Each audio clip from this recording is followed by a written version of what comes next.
మనము రోమపత్రికను ధ్యానం చేస్తూ అందులో చాలా విషయాలు నేర్చుకుంటూ ముందుకు వెళ్తామన్నా.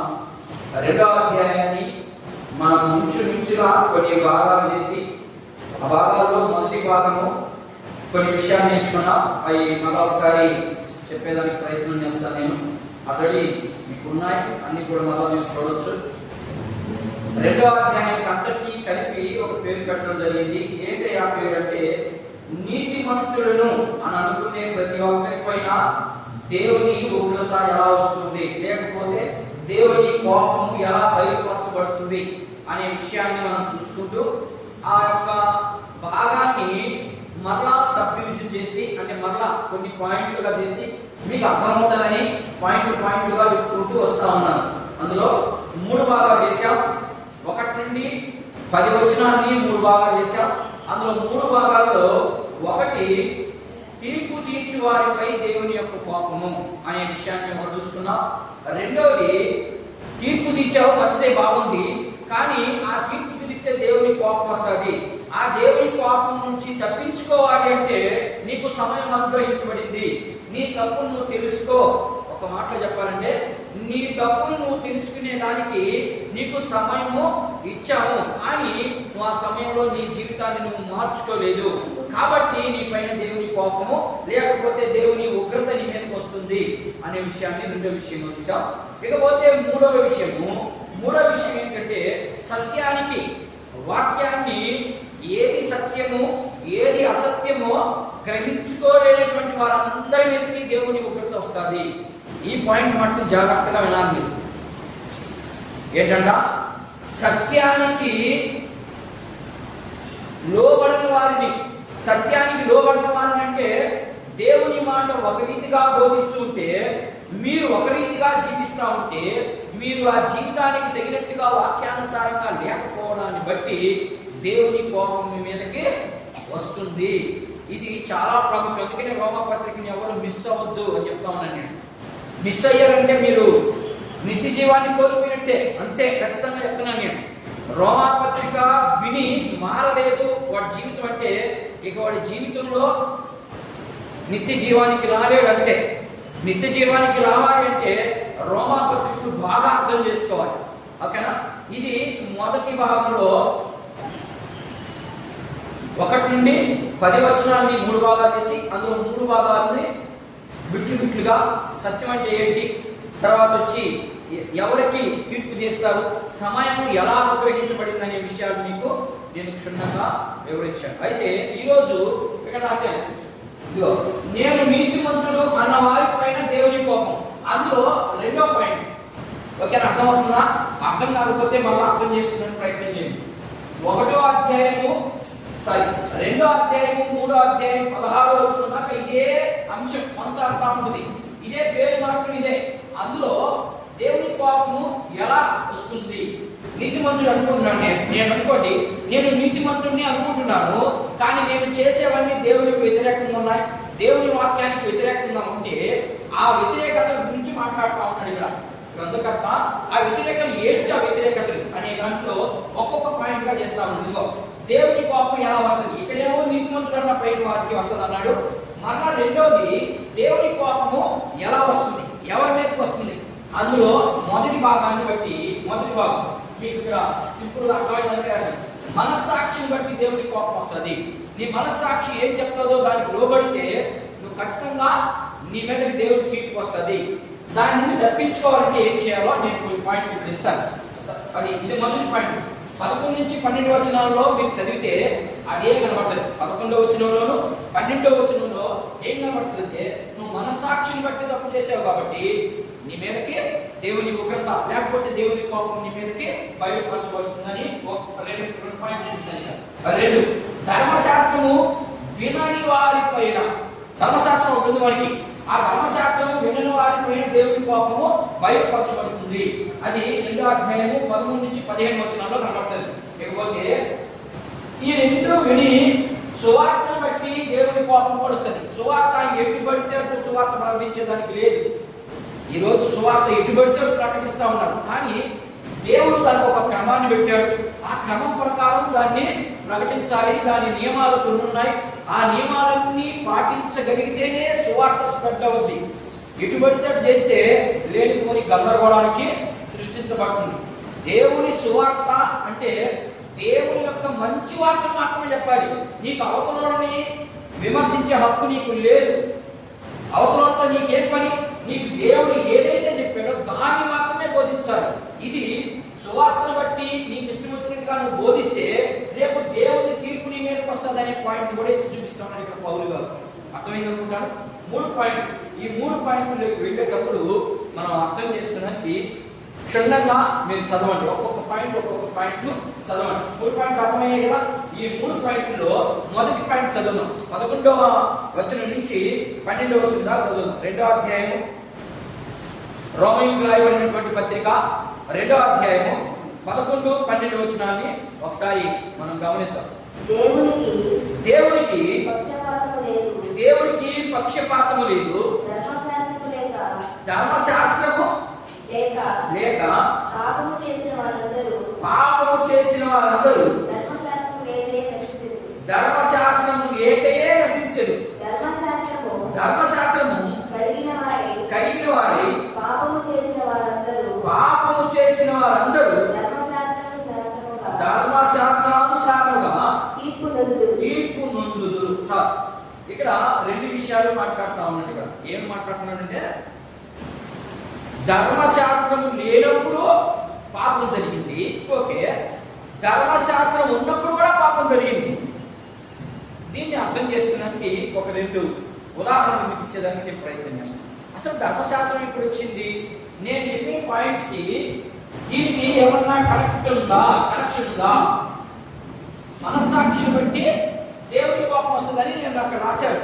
కానీ ఇక్కడ రాయబడిన మాట ఏంటి అంటే ధర్మశాస్త్రమును లేకపోతే ధర్మశాస్త్రము లేనప్పుడు మమ్మల్ని ఒకసారి ధర్మశాస్త్రము లేనప్పుడు దేవుడు ధర్మశాస్త్రము లేదు.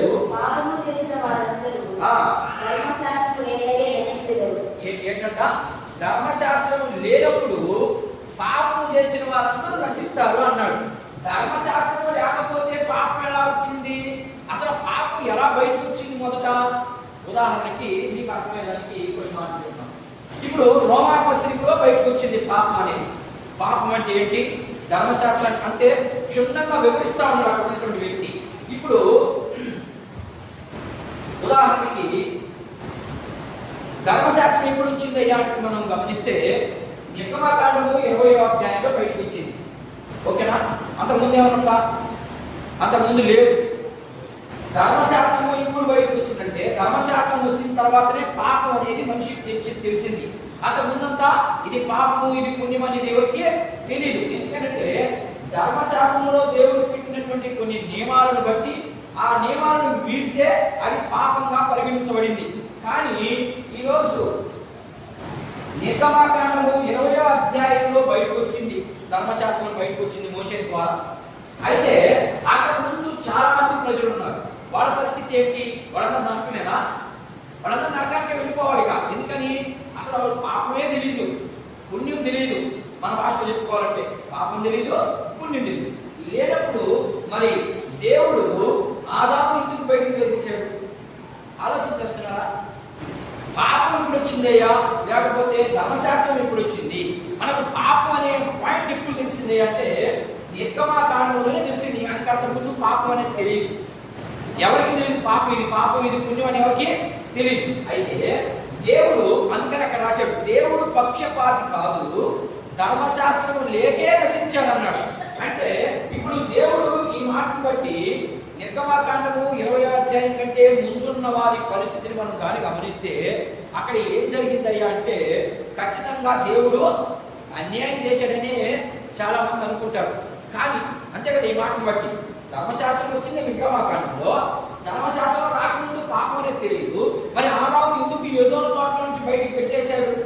ఏ పాపం చేశాడని ఆయన, ఏ తప్పు చేశాడని పెట్టేశాడు అని మనం కానీ అర్థం చేసుకుంటే చాలా మంది దీన్ని అపార్థంగా భావించుకొని దేవుడు పక్షపాతి, ముందు తిన్నంత మాత్రాన దోషేస్తాడా దేవుడు అనే విషయాలు చాలా బయటకు వస్తూ ఉన్నాయి. కానీ ఇక్కడ దేవుడు ఆదాముకి ఏం పెట్టాడంటే మనస్సాక్షి పెట్టాడు. ఆయన హృదయంలో మనస్సాక్షిని పెట్టాడు. ఇప్పుడు మనస్సాక్షిని పెడితే మనస్సాక్షిని బట్టి నీ చెట్టు పండు తినద్దు అని చెప్పాడు. అంతే, తినద్దు అన్నాడు. తినద్దు అంటే దాని అర్థం ఏంటని ఆ జ్ఞాని అర్థం. అంతకుముందు చెప్పాడు కదా అన్ని తినమన్నాడు. ఇదిగో ఈ యోధన తోటలో ఉన్న ప్రతి వస్తువుని తిను, కానీ మంచి చెట్టులను ఎరిగే ఒక చెట్టు ఉంది, ఆ చెట్టు పండు మాత్రం తినమాకన్నాడు. అంటే అది ఖచ్చితంగా ధర్మశాస్త్రంలో ఉన్నటువంటి ఆజ్ఞే అని అనుకోవాలి. అది గ్రహించేదానికి దేవుడు ఆదాముకి మనస్సాక్షి పెట్టాడు. మనకు ఉన్న మనస్సాక్షి ఉందమ్మా? మనకు మనస్సాక్షి గురించి ఏం తెలుసు? మనస్సాక్షి నిన్ను గద్దిస్తా ఉంటుంది. తప్పు చేసినప్పుడల్లా, నువ్వు దేవుడికి దూరం అయిపోయినప్పుడల్లా దాన్ని మనం ఎలాగో గ్రహించుకోలేకపోయినామో అలాగే ఆదాము కూడా గ్రహించుకోలేకపోయాడు బాబు. కానీ మనం గ్రహించడం లేదు అంటే ఖచ్చితంగా మన పైకి దేవుని కోపము గ్యారెంటీ వస్తుంది, దేవుని ఉగ్రత వస్తుంది. ఆదాముకి ఎందుకు రాలేదు? వచ్చిన ఆయన్ని క్షమించాడు, ఆయన్ని క్షమించి జ్ఞానం చెప్పించాడు. ఇంకా ఆ నేలలో ఉన్నటువంటి మంచి ఫలాలు ఇస్తున్నటువంటి ఆ ఫలాలన్నింటినీ, దాంట్లో ఉన్నటువంటి సారవంతాన్ని తగ్గించాడు. నేను చెప్పేది అర్థమవుతుందా? ఆదాము పాపం చేస్తే నేల శిక్షించబడింది, అంతేనా? ఆదాము కదా చెట్టు పండు తిన్నది. తింటే ఆదామును శిక్షించాల్సిన దేవుడు ఎవరిని శిక్షించాడు? జ్ఞానాన్ని శిక్షించాడు. చూద్దాం ఒకసారి ఆ మాట, మనం ఆ మాటను చూద్దాం. మీరు వాటిని చదవాలి నాయన. ఖచ్చితంగా చదవకపోతే నీ నిమిత్తము నేల శిక్షించబడింది అనే మాట కనబడుతుంది. చూడండి 3వ అధ్యాయం చూడండి,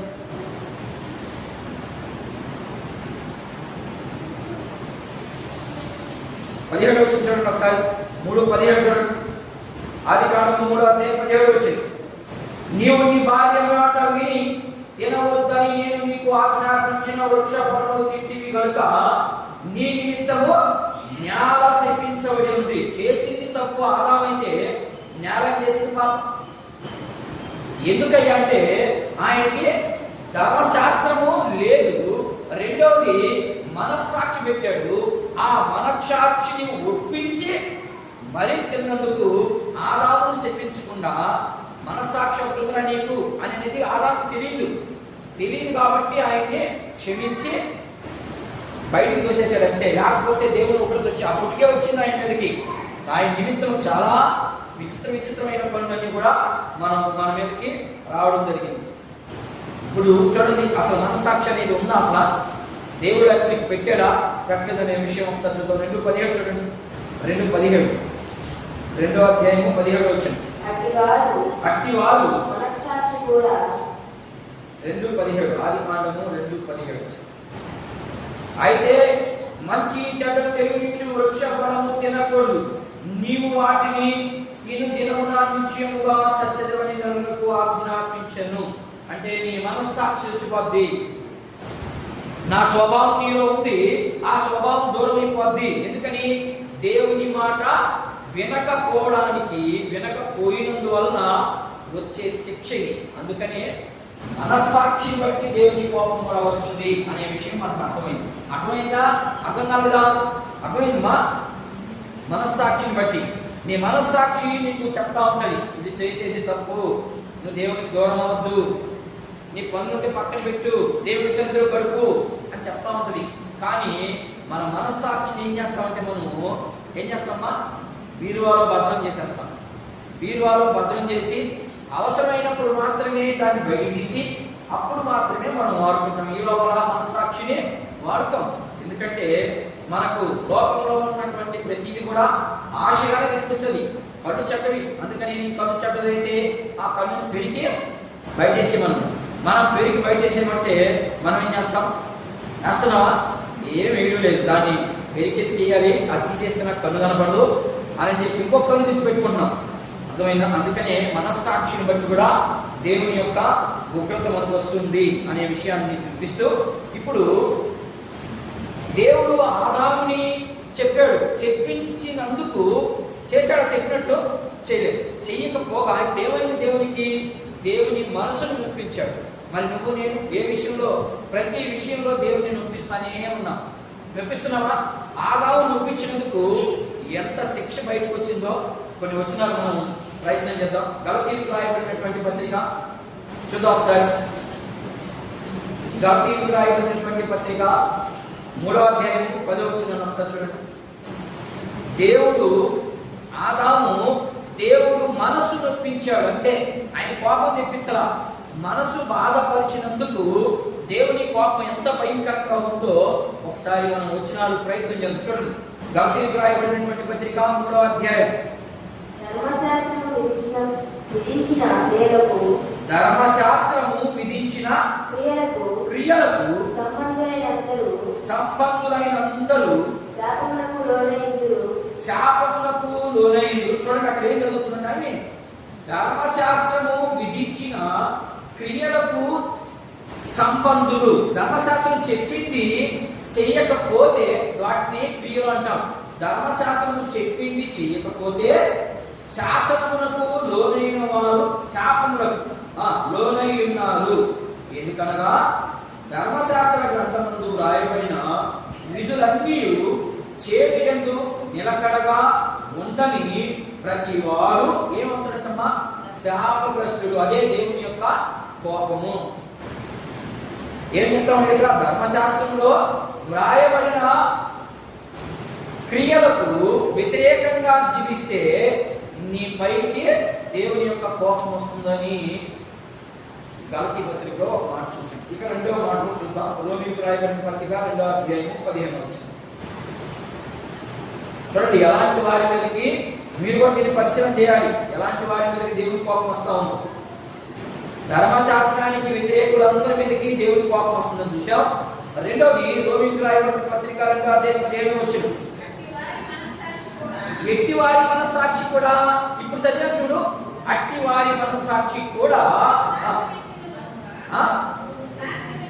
అట్టి వారి మనస్సాక్షి సాక్షిమిచ్చుచుండగా వారి తలంపులు ఒకదాని మీద ఒకటి ఏం చెప్తుంది? తప్పు మోపుతా ఉంది.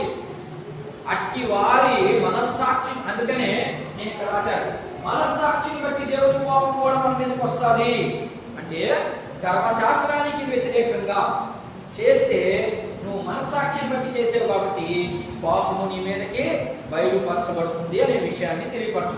ఇప్పుడు మనం కూడా దేవుడు కొన్ని ఆజ్ఞలు మనకి ఇచ్చాడు, లేకపోతే దేవుడు కొన్ని నియమాలు మనకు నియమించాడు. ప్రభువైన యేసుక్రీస్తు వారు ఆయన నియమాలను మనం కూడా ఉల్లంఘిస్తే ఏమొస్తుందని మనకు కూడా దేవుని యొక్క ఉగ్రత మనస్సాక్షిని బట్టి. నీ మనస్సాక్షి ఏం చెప్తుందంటే, ఈరోజు చర్చికి వద్దులే అని చెప్తుంది, ఈరోజు చర్చికి వద్దులే అని చెప్తుంది. నువ్వు మనస్సాక్షికి లోబడ్డావు కాబట్టి ఇప్పుడు నీకేమొచ్చింది? దేవుని ఉగ్రత నీ మీదకే వస్తుంది. అందుకని నీ మనస్సాక్షిని నీవు నీ హృదయంలో గట్టిగా పట్టుకో, లేకపోతే నీ హృదయాన్ని పదిలంగా ఉంచుకో, నీ హృదయాన్ని అటు ఇటు చెరపొద్దు అని దేవుని వాక్యము సెలవిస్తాం. ఇకపోతే 7వ అధ్యాయం, రోమీయులకు రాయబడిన పత్రిక 7వ అధ్యాయం 7వ వచనం ఒకసారి చదువు. 7వ అధ్యాయం చూద్దాం, కొన్ని మాటలు చూద్దాం. 7వ అధ్యాయం. కాబట్టి మేమేమను ధర్మశాస్త్రము పాపమాయన అట్లనరా, ధర్మశాస్త్రము వలననే దాని పాపము ఇంటిదో నాకు తెలియకపోయింది.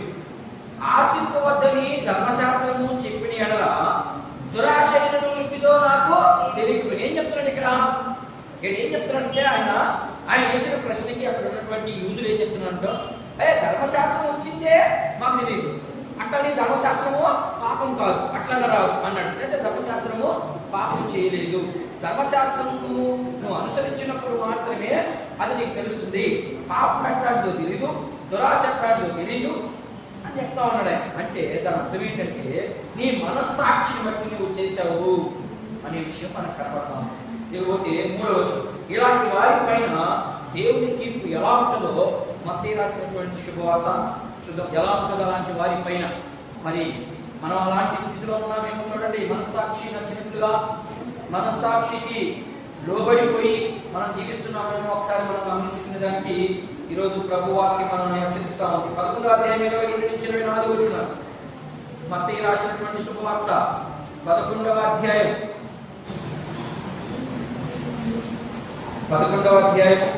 22 నుంచి 24 వచ్చిన మనం గమనిస్తే అలాంటి వారిపైన దేవుని పాపము లేకపోతే దేవుని ఉగ్రత ఎంత భయంకరమో అక్కడ కనబడతాం. చూడండి 22వ వచనం,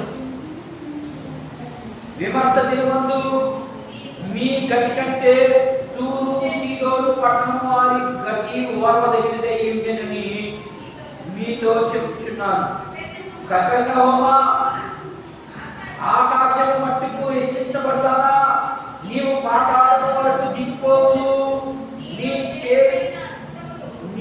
నీలో చేయబడిన అద్భుతములు సొదొమలో చేసిన యెడల అది నేటి వరకు నిలిచి ఉండును. విమర్శ దినమందు నీ గతి కంటే సొదొమ దేశము వాని గతి ఓర్వదగినదై ఉండునని మీతో చెప్పుచున్నాను. ఏం చెప్తున్నాడంటే ఇక్కడ కపెర్నహూము యేసుక్రీస్తు ప్రభు వారు సేవ చేసినటువంటి ప్రాంతం అదంతా. ఆ ప్రాంతంలో దాన్ని పోల్చి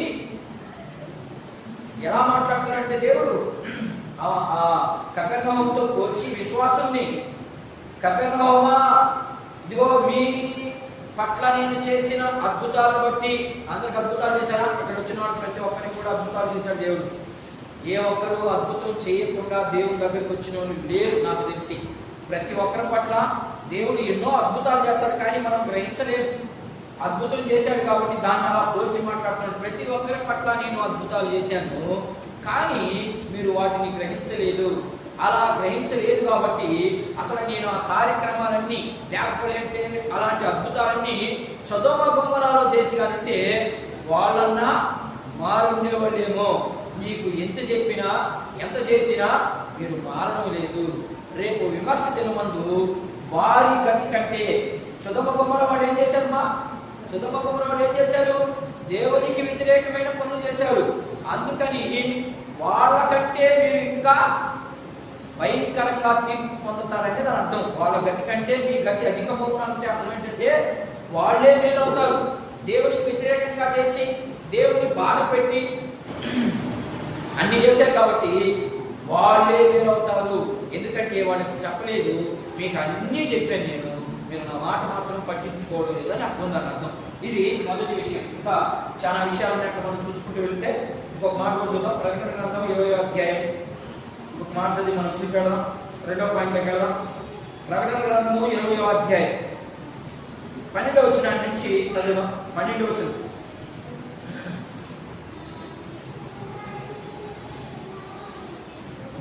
20వ అధ్యాయం 12వ వచనం, మరియు గొప్పవారేమి కొద్దివారేమి మృతులైన వారందరూ ఆ సింహాసనం ఎదుట నిలబడి చూచితిని.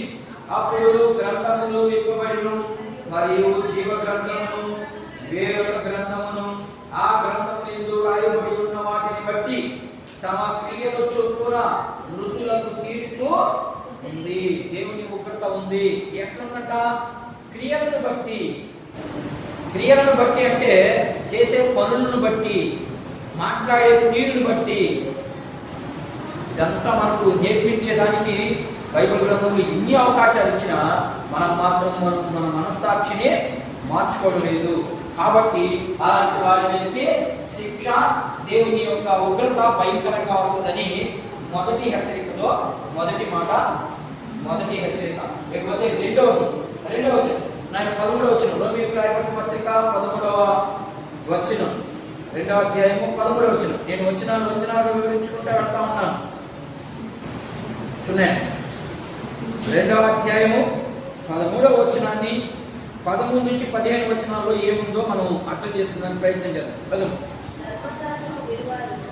ధర్మశాస్త్రము వినువారు దేవుని దృష్టికి నీతిమంతులు కారు కానీ ధర్మశాస్త్రము అనుసరించి ప్రవర్తించు వారే నీతిమంతులుగా ఎంచబడుదురు. ధర్మశాస్త్రము లేని అన్యజనులు స్వాభావికముగా ధర్మశాస్త్ర సంబంధమైన క్రియలు చేసిన యెడల వారు ధర్మశాస్త్రము లేని వారైనను తమకు తామే ధర్మశాస్త్రమైనట్లుగా మనస్సాక్షికి ఏం చెప్తున్నారంటే ఇక్కడ రెండు విషయాలు చెప్తా ఉన్నాడు. అయ్యో యూదులారా, లేకపోతే దేవుని బిడ్డలారా, ఇదిగో ధర్మశాస్త్రము మీకు ఉన్నా కూడా మీ మనస్సాక్షిని ఏం చెప్తారు, మీరు అదుపులో పెట్టుకోవడం లేదు. అన్ని జనులు అంటే ధర్మశాస్త్రము లేనటువంటి వారికి వాళ్ళ ప్రామాణిక గ్రంథాలు ధర్మశాస్త్రం ఇచ్చిందా, ఇది చేయాలి ఇది చేయకూడదు అనేమని చెప్పిందా, వాళ్ళకి ఆజ్ఞలు ఏమైనా పెట్టిందా? పెట్టలేదు. ఆజ్ఞలు పెట్టకపోగా వాళ్ళ మనస్సాక్షే వాళ్ళకి సాక్షిస్తుందంట. చూడండి ఎంత బాగా రాస్తున్నాడు చూడండి వాక్యాన్ని. మనం అర్థం చేసుకోవడం తప్పుగా అర్థం చేసుకుంటున్నామే కానీ దేవుని వాక్యము చాలా శ్రేష్టంగా రాయబడి ఉంది. ఎందుకంటే ధర్మశాస్త్రం ఇచ్చినటువంటి మీరే మాట వినడం లేదు, మరి ధర్మశాస్త్రం లేనటువంటి ప్రజలు అన్యజనులు వాళ్ళ ప్రామాణిక గ్రంథాల్లో ఆజ్ఞలు లేవు. ఒకవేళ ఉన్న మంచి చెడు ఈ రెండు ఆజ్ఞలే ఉంటాయి వాళ్ళకి, కానీ మనకు చాలా ఆజ్ఞలు ఉన్నాయి. కానీ వాళ్ళే మేలవుతారు, ఎందుకంటే వాళ్ళ మనస్సాక్షి వాళ్ళని గర్దిస్తుంది. ఇది తప్పు, ఇది దేవునికి వ్యతిరేకమైన పని అని వాళ్ళని గర్దిస్తుంది. వాళ్ళు సరిచి పడుతున్నారు. విశ్వాసమైనటువంటి మీరు దేవుని వాక్యం చెబుతూ ఉన్నా, దేవుని వాక్యం మాట్లాడుతూ ఉన్నా మీరు వినడం లేదు అంటే ఏమొస్తుందంట? దేవుని తీర్పు మీ పైకి భయంకరంగా వస్తుందని ఒక రెండు మాటలు చూద్దాం. గలతీయులకు రాయబడిన పత్రిక 2వ అధ్యాయం 16 నుంచి 19 చదువుదాం. ఎలా వస్తుందో అక్కడ గలతీయులకు రాయబడినటువంటి పత్రిక 2వ అధ్యాయం 16 వచనం. మనము జన్మము వలన యూదులమే కానీ అన్యజనులలో చేరిన పాపులము కాము. ఏం చెప్తున్నారంటే అక్కడ మనము పుట్టుకతో క్రైస్తవులే కానీ, మనం అర్థం చేసుకున్నానికి మనము పుట్టుకతో క్రైస్తవులే కానీ అన్యజనులతో మనకు సంబంధము లేదు అనే మాట మనకు చదువు. మనుషుడు యేసుక్రీస్తునందరి విశ్వాసము వలనే కానీ ధర్మశాస్త్ర సంబంధమైన క్రియామూలముగా నీతిమంతులుగా తీర్చబడని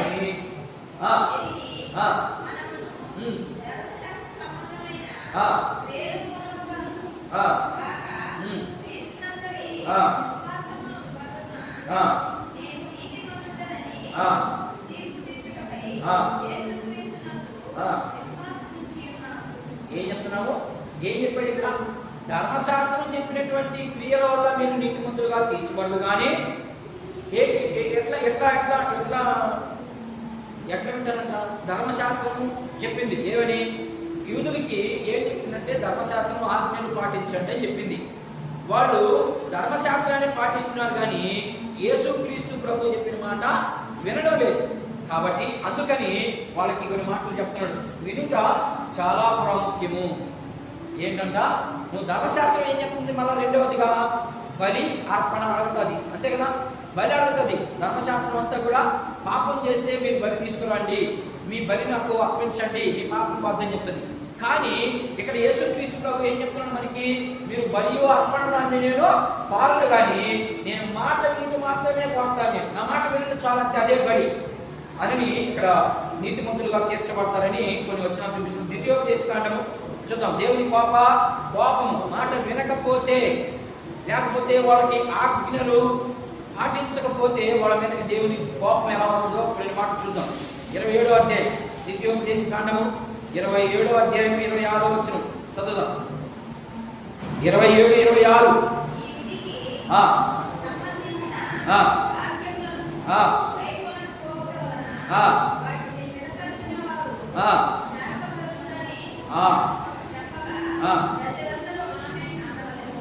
ఏం చెప్తున్నాడు?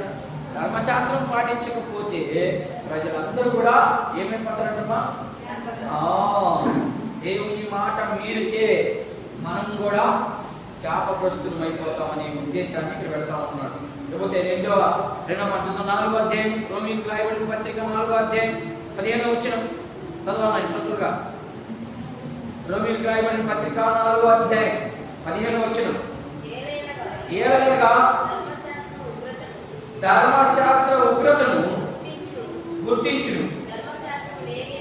ధర్మశాస్త్రము లేని ఎడల అతిక్రమము లేకపోవును. ఈ కారణము చేతను ఆ వాగ్దానమును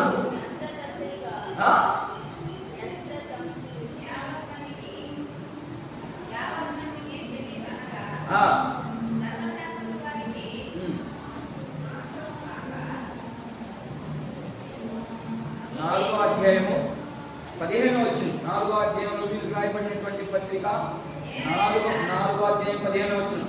ఏలైనగా ధర్మశాస్త్ర ఉగ్రతను పుట్టించును, ధర్మశాస్త్రము లేని ఎడల అతిక్రమము లేకపోవును.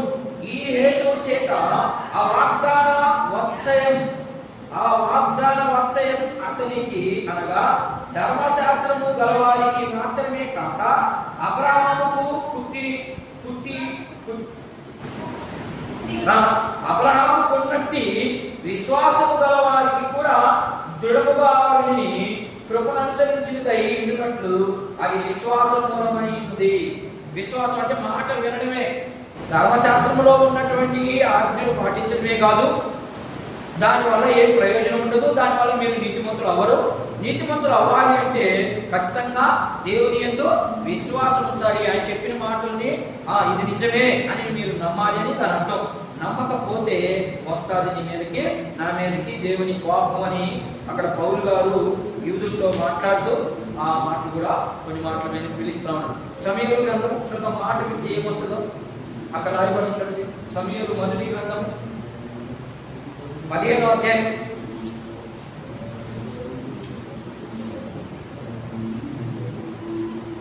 15:22 చూద్దాం. 15:22 సమూయేలు మొదటి గ్రంథము 15వ అధ్యాయం 22వ వచనం.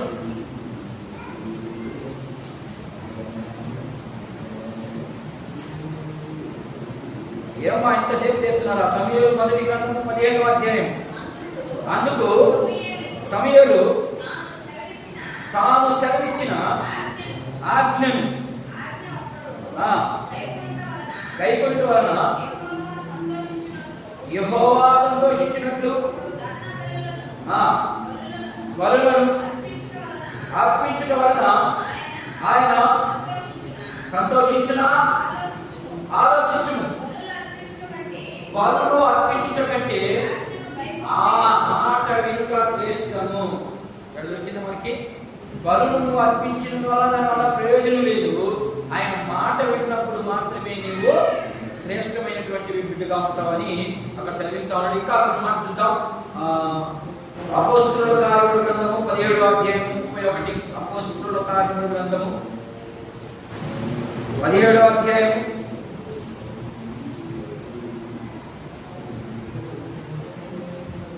31. ఎందుకనగా తాను నియమించిన మనుషుని చేత నీతిని అనుసరించి భూలోకమునకు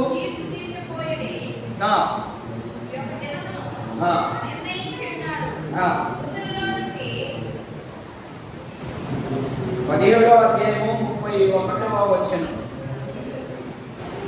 అందుకు వారి ప్రభువైన యేసునందు విశ్వాసం ఉంచు, అప్పుడు నీవు నీ ఇంటి వారు రక్షణ పొందుదురని చెప్పాను. ఏం చెప్తున్నాడు? నువ్వు ప్రభువైన యేసు క్రీస్తునందు విశ్వాసం ఉంచు, అప్పుడు నీకు ఏమొస్తుందంట? విశ్వాసం అంటే మాట విను అని అర్థం. మాట విను, అప్పుడు నీకు రక్షణ వస్తుందని ఒక మాట కూడా చదివిస్తా ఉన్నాడు.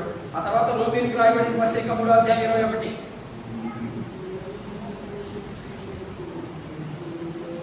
3:21. ఆ ధర్మశాస్త్రమునకు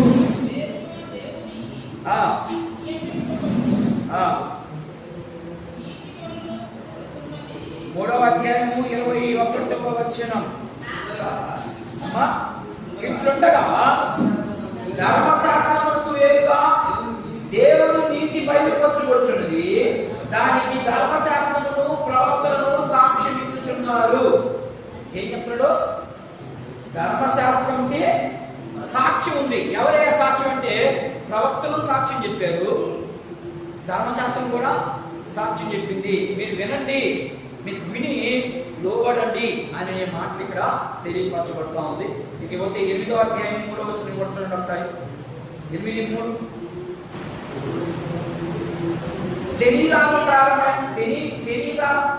శరీరము అనుసరింపగా ఆత్మ అనుసరించి నడుచుకును మన యందు ధర్మశాస్త్ర సంబంధమైన నీతి విధి నెరవేర్చబడిన వారిని పాప పరిహారార్థ నిమిత్తము దేవుడు తన సొంత కుమారుని పాప శరీరాకారంలో నడిపి ఆయన శరీరమందు పాపములకు శిక్ష విధించను. మరి యేసుక్రీస్తు ప్రభు దేవుడు అయితే శరీరం ఏంటంట? ఇక్కడ రాసింది కదా, ఆయన దేవుడు పాపపు శరీరం ధరించుకొని భూమి మీదకి వచ్చాడు. అర్థమైందా? ఆత్మేమో దేవుని మాట వినేదానికి వచ్చింది, శరీరం వింటదా? వింద కాబట్టి దాన్ని చంపేదానికి దేవుడు వచ్చాడు. మరి మరి నీ శరీరం నా శరీరం వింటుందా? ఏ విందో చూసిందల్లా కోరుకుంటుంది ఈ శరీరం. దాన్ని చంపేదానికి దేవుడు వచ్చాడు, అంతే కదా. ఆదాము అయితే చంపలేదు, ఆదాము చంపలేకపోయాడు, ఎందుకంటే ఆయనకంతా శక్తి లేకపోయిందేమో, లేకపోలేదు. దేవుని రూపంతో వచ్చిన వాడికి అంత శక్తి ఉండకుండా ఉంటుందా?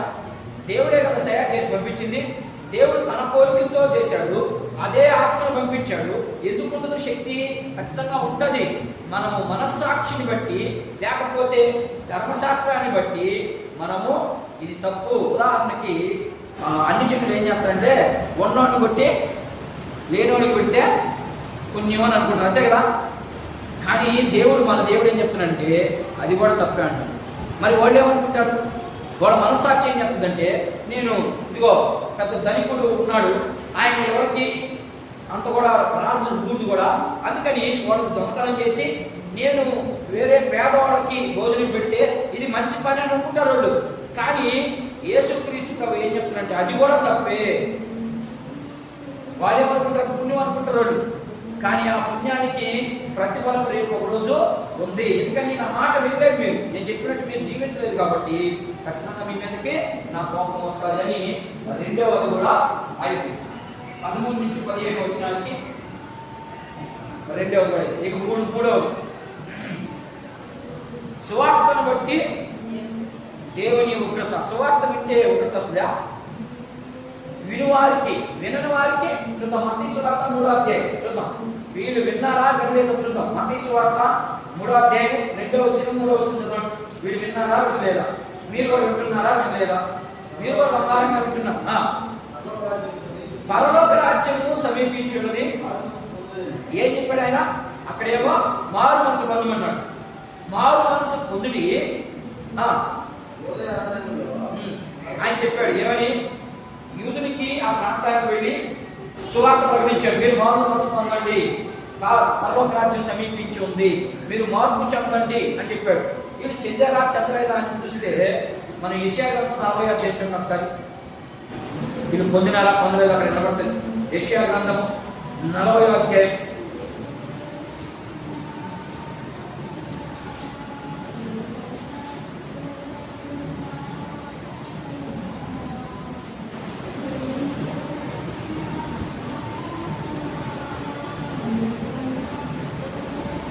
3వ వచనం ఎవరితో చెప్తున్నాడు? వాళ్ళతో చెప్తున్నాడు. ఎవరితో? బాప్టిస్మం ఇచ్చి యోహానే మాట్లాడిన మాట ఇది. ఇక్కడ కూడా రాయబడింది. ఇదే మాటని కోట్ చేసి అక్కడ మాట్లాడుతున్నాడు ఆయన. ఆలకించండి, అడవిలో ఒకడు. ఎవరు అక్కడు? ఇప్పుడు మాట్లాడినాడు. ఇప్పుడు ఎవరైతే మాట్లాడిన మత్తయి సువార్తలో వాడే ఒకడు ప్రకటించుచున్నాడు. ఎట్లనగా అరణ్యములో యెహోవాకు మార్గము సిద్ధపరచుడి. అరణ్యంలో ఏంటి? యెహోవాకి మార్గం సిద్ధపరచడం అంటే దాని అర్థం ఏంటంటే అలంకార రూపంగా మాట్లాడుతున్నాడు. ఇక్కడ మీ హృదయాన్ని అలంకరించి అరణ్యంతో పోలుస్తా ఉన్నాడు. మీ హృదయం ఎలా ఉంది? అరణ్యం ఎలా ఉంది. అరణ్యంలో ఏమేమి ఉంటాయి? చెట్లు, మొక్కలు, ఇంకేముంటాయమ్మా? ముళ్ళు, మొక్కలు ఉంటాయి. అవన్నీ తీసేసుకోండి. అందుకనే చెప్తున్నాడు ఇక్కడ అరణ్యములో అరణ్యంలో యెహోవాకు మార్గము సిద్ధపరచుడి, ఎడారిలో మా దేవుని రాజ్య మార్గము సరళం చేయుడి, ప్రతి లోయను ఎత్తి చేయవలను, ప్రతి పర్వతములో ప్రతి కొండను అణచవలను. ఇంకా చదువుకుంటూ పోతే అక్కడ క్షుణ్ణంగా రాసి ఉంటుంది, అంతా చదవండి. దాన్ని ఇంటికెళ్ళి మనం చదివేదానికి ప్రయత్నం చేయండి. చెప్పినంత చదవండి, మనం మీకు బాగా అర్థమవుతుంది. అక్కడ ఏం చెప్తుందంటే ఆత్మీయ జ్ఞానం మాకంతా తెలుసు. యూదులు అంతే కదా అనుకుంటున్నారు, మాకంతా తెలుసు. క్రైస్తవులు కూడా అదే కదా, మాకంతా తెలుసు అనుకుంటారు, కానీ ఏం తెలవదు. మనకేమన్నా తెలుసా? బైబిల్ గురించి పూర్తిగా తెలుసా? బైబిల్ నాకు అంతా తెలుసు అనుకున్నానంటే వాడు అసలు ఏం రాదని అర్థం. రోజు రోజు నేర్చుకుంటా ఉంటాడు కదా, దాని గురించి కొత్తగా మాట్లాడుతూ ఉంటాడు దేవుడు. అదే మాట చదువుతాం, రేపు ఇంకొక అర్థమవుతుంది మనకి. నాకు అంతా తెలిసేసు అని అంటే పాత ఉన్నారు, కానీ అంతే, దాంట్లో ఏం మార్పులు లేవు. అందుకని మనం అరణ్యంలో మార్పును సిద్ధించేటంటే నీ హృదయాన్ని పరిమితంగా ఉంచుకో. ఎటు పడితే అది ఏ వైపు చూపిస్తే ఆ వైపు పరిమితవాగా అని చెప్తా ఉన్నాడు ఇక్కడ. ఆ సువార్త అలా చెప్పినప్పుడు వాళ్ళు వినలేదు. వినకపోగా ఇంకేం చేసే చూద్దాం. లూకా సువార్త 12:47. లూకా సువార్త 12వ అధ్యాయం.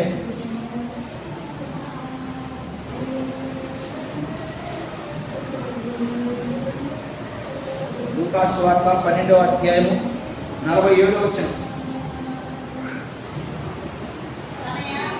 తన యజమాని చిత్తము సిద్ధపడక అతని చిత్తము చొప్పున జరిగింపక ఉండు దాసునికి అనేకమైన దెబ్బలు తగులును. ఏం చెప్తామండి ఇక్కడ? ఏం చెప్తున్నాడమ్మా? అర్థమవుతుందా? అర్థం కావడం లేదా? యజమానుడి చిత్తం ఏంటి? అందరూ నశించకూడదు, దేవుని యొక్క రాజ్యంలో అందరూ ఉండాలి, నాతో పాటు నా బిడ్డలందరూ ఉండాలి అని ఆయన ఉద్దేశం. మన ఉద్దేశం ఏంటి? మనకు దేవుడు లేడు, ఇంకేముంది?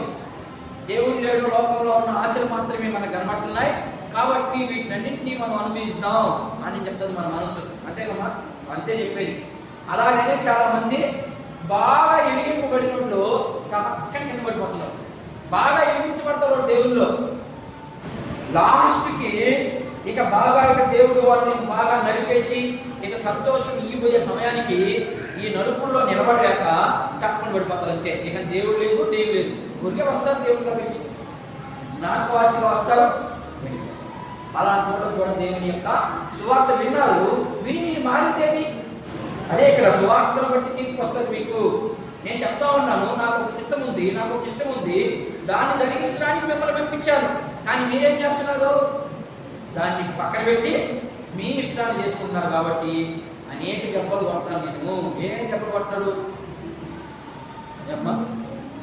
నేను ఎవరిని ఉద్దేశించి మాట్లాడను.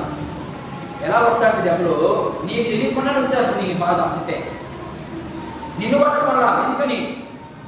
నువ్వు ఆయన రక్తంతో కలగొట్టుకున్నావు కదా, నువ్వు ఆయన రక్తం దగ్గరకు వచ్చి ఒప్పుకున్నావు కదా, అయ్యా నేను పాపిని, నేను పలానాని. అందుకని నిన్ను కొట్టడు, కొట్టాల్సిన కొడతాడు. అంతేనా? కొట్టాల్సిన కొడితే ఏం బాధపడతారు? ఎవరు బాధపడమ్మా చెప్పండి. కొట్టాలని ఆయన తెలుసు, అవును కదా.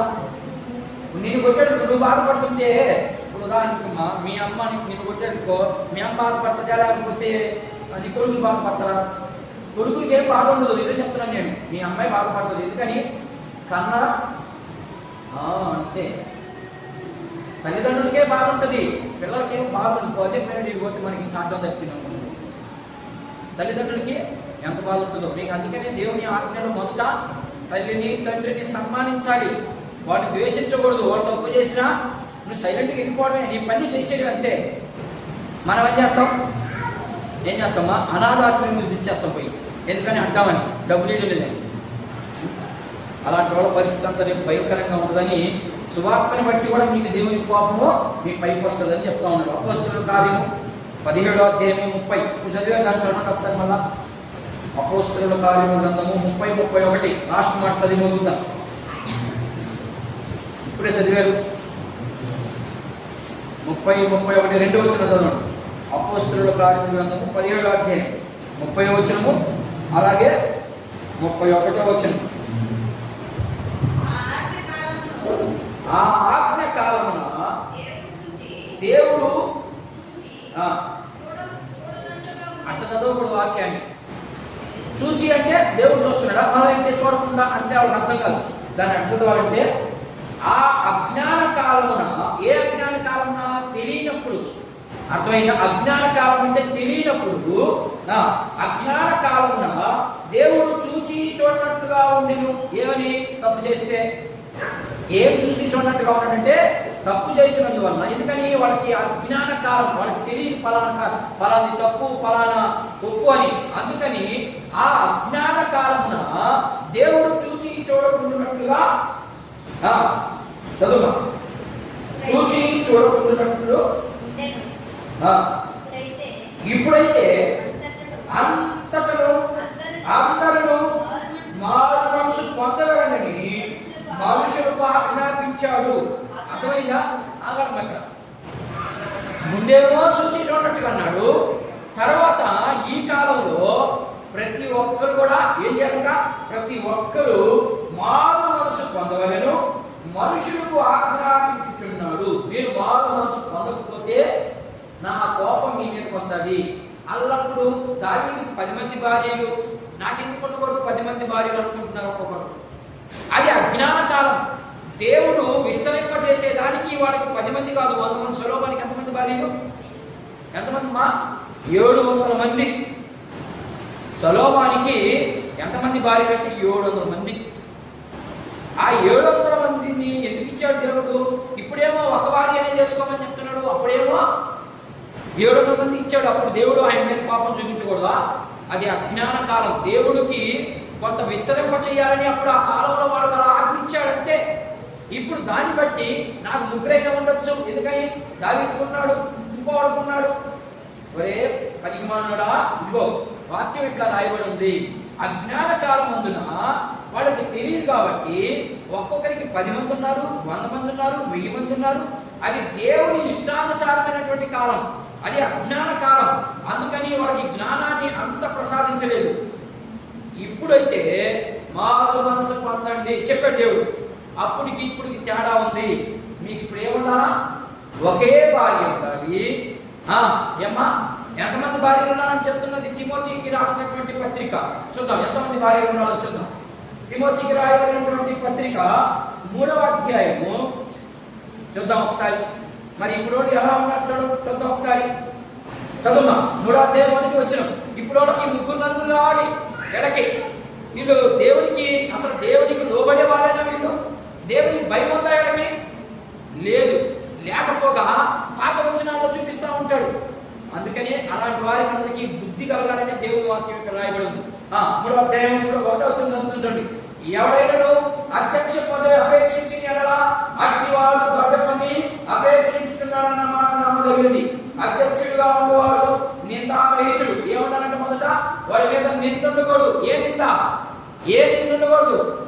వీడు దొంగ, లేకపోతే వీడు తిరిగిపోతూ, వీడు తాగుపోతూ, వీడు పనికిమాలినోడు అనే నిందుండకూడదు. ఇది మొదటిది.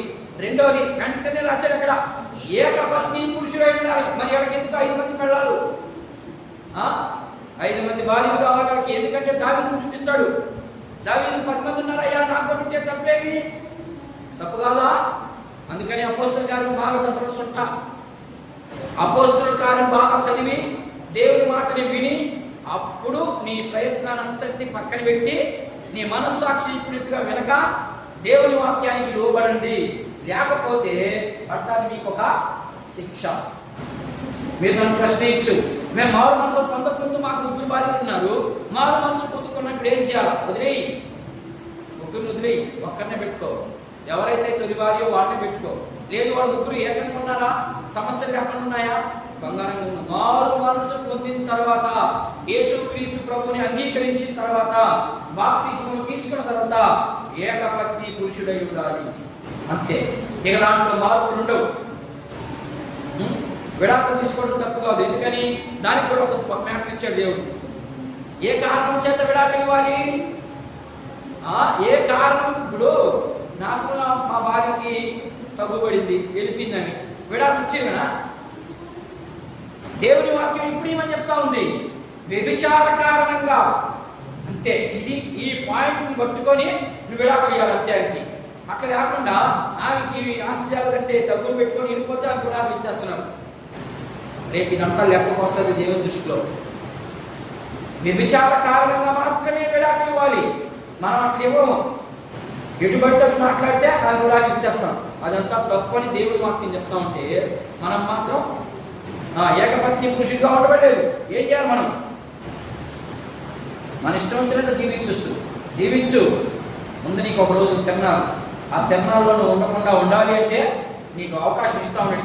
ఇప్పుడైనా ఈరోజు 2025 సంవత్సరం 7వ నెల ఎన్నో తారీఖు అమ్మ? ఈరోజు 20వ తారీఖుని కూడా అవకాశం ఇస్తా ఉన్నాడు దేవుడు. ఇదిగో ఇప్పుడు నీకు అవకాశం ఉంది.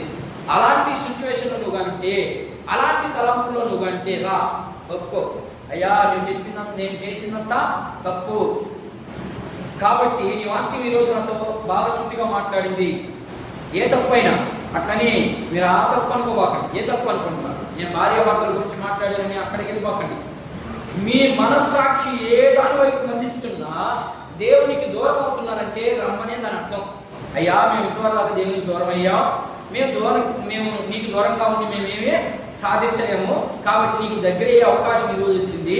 నేను వస్తున్నాను ప్రభు, నన్ను తీసుకో, నన్ను నీ చెంతకి చేర్చుకో అని మనం 2 చేతులు చాపితే ఆయన ఏం చేసి సిద్ధంగా ఉన్నాడు? అమ్మా నిన్ను ఆహ్వానించేదానికి సిద్ధంగా ఉన్నాడు. ఆహ్వానిద్దామా? ఆహ్వానించిన అందరూ మోకాలు వేసి ప్రభా ఇదిగో ఇంతవరకు దాకా నేను నీకు ఇప్పుడు ఏమేమి చెప్పాక మనస్సాక్షిని బట్టి నేను నీకు వ్యతిరేకంగా చేశాను, ధర్మశాస్త్రాన్ని బట్టి నేను వ్యతిరేకంగా చేశాను, సువార్త విని కూడా నేను తప్పు చేశాను, కాబట్టి నాకు అవకాశం ఇచ్చాను. ఈరోజు నువ్వు నాతో మాట్లాడావు. ఏమి మీ గురించే మాట్లాడే పాస్టర్ ఉన్నత వాక్యాన్ని వివరిస్తా ఉన్నాడు అంతే. ఇదిగో ఇలాంటి క్వాలిటీస్ నాలో ఉన్నాయి. మోకాడేసి ప్రభుని అడగదాం, ప్రభువా నా పరిస్థితి ఇది కనుక నేను ఇప్పుడు ఇదిగో నీ సన్నిధికి వస్తా ఉన్నాను, నీ సన్నిధిలో నన్ను క్షమించే భాగ్యం అనుగ్రహించు, నాకు క్షమించి మార్పు కలిగించి నేను నీ ఇష్టానుసారంగా బ్రతకాలని ఆశ కలిగి ఉంది. ఆశ కలిగిన ప్రాణాన్ని తృప్తిపరుస్తానన్నావు. తృప్తిపరచు ప్రభువా అని మనందరము ఎప్పుడైతే ఆయన దగ్గరికి మోకరిస్తామో ఆయన క్షమించడానికి సిద్ధంగా ఉన్నాడు. కనుక అందరం కలిసి ప్రార్థనలో మనం ముగించుకోవడానికి ప్రయత్నం చేద్దాం.